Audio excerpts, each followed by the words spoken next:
জরুরি কাজে যাচ্ছি। যাচ্ছি আমি, ঠিক আছে, গাড়িতে যাচ্ছি তো।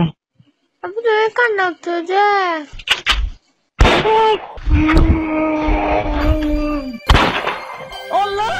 2018 সালে কক্সবাজারে টেকনাফে কাউন্সিলর ইকরাম ক্রসফায়ারের ঘটনা এটি। এই ঘটনার কল রেকর্ড ফাঁস হলে দেশজুড়ে তুমুল সমালোচনার মুখে পড়ে র্যাপিড অ্যাকশন ব্যাটালিয়ন র্যাব। 2014 সালে নারায়ণগঞ্জে 7 খুন আর 2011 সালে র্যাবের গুলিতে পা হারানো কলেজ ছাত্র লিমনের ঘটনা ও নানা প্রশ্নের মুখে ফেলেছে এলিট বাহিনীকে। সবশেষ অন্তর্বর্তী সরকার গঠনের পর গুমের সাথে জড়িত থাকার একাধিক অভিযোগ এসেছে র্যাবের বিরুদ্ধে। সব মিলিয়ে এসব ঘটনার পর র্যাব বিলুপ্তই করে নতুন বাহিনী তৈরি করা হবে কিনা নাকি সংস্কার করে নতুনভাবে আইনশৃঙ্খলা বাহিনী নিয়োগ করা হবে তা নিয়ে সিদ্ধান্ত হবে অল্প কিছুদিনের মধ্যে। এরই মধ্যে র্যাব বিলুপ্তি নিয়ে আন্তর্জাতিক ট্রাইব্যুনালে অভিযোগ জানিয়েছে পা হারানো লিমন। 12 নভেম্বর চিফ প্রসিকিউটর বরাবর অভিযোগ দাখিল করেছেন তিনি। র্যাব বাহিনী দ্বারা আমি নির্যাতিত হয়েছিলাম।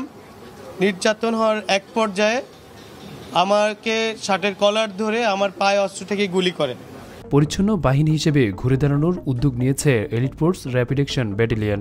পুলিশ অধ্যাদেশের অধীনে প্রায় 20 বছর ধরে চলে আসা বাহিনীটির লোগো ও পোশাকের পরিবর্তন আনার কাজ চলছে।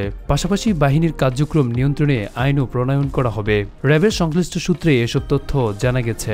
এদিকে মানবাধিকার কর্মীরা বলছেন র্যাবকে রাখার কোনো যৌক্তিকতা নেই, আবার কেউ বলছেন সংস্কার করে আইনি কাঠামোর মধ্যে রেখে র্যাবকে পরিচালনা করা যেতে পারে।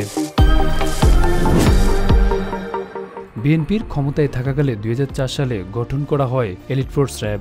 উদ্দেশ্য ছিল সন্ত্রাসবাদ ও সংঘবদ্ধ অপরাধ দমন করা, কিন্তু আওয়ামী লীগ সরকারের ক্ষমতায় আসার পর বিগত 15 বছরে এই বাহিনীর বেপরোয়া কর্মকাণ্ড নিয়ে দেশে বিদেশে চরম সমালোচনা তৈরি হয়।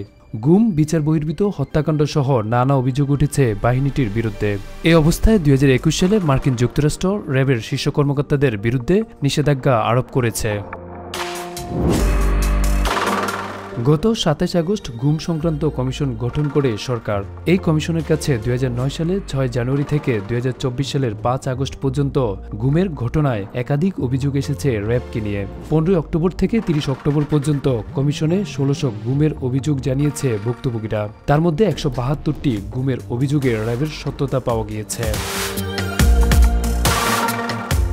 Arafat Hossain, GTV news.